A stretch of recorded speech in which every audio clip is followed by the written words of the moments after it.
Assalamualaikum warahmatullahi wabarakatuh. Salam baktos, salam kawilujengan kanggo wargi-wargi ampe di mana wae ayeuna. Mudah-mudahan dina danget ieu dipaparin kasehatan, kalayan dilapangkeun dina urusan rezeki, dilapangkeun dina sagala urusan, amin ya robbal alamin. Sate acana hatur punten pisan ka wargi-wargi ampep teh asa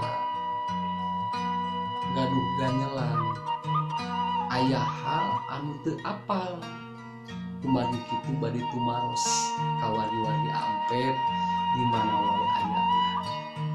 Namun sakali dihatur punten bilih ngawagar kana waktosna, sakali dihatur punten pisan saur sepuh teh mah lamun urang teu apal kedah tumaros, kedah tataros, ayak dina ku paripaos, malu bertanya sesat di jalan dah gitu.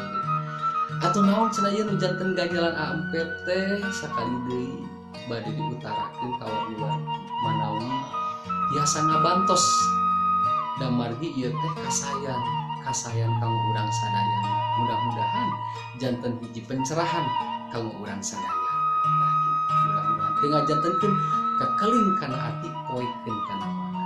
Naon atuh pertarosanana mah ieu teh da teu panjang-panjang teuing, namun insyaallah ari tos diwala rumah beuri janten ilmu kanggo ampe kumaha saeutna kanggo apa. Pertarosanana naon atuh? Naon hukumna saupami urang tuang mie gelas dina mangkok? Eta saudara-saudara, mudah-mudahan biasa aman. Wassalamualaikum warahmatullahi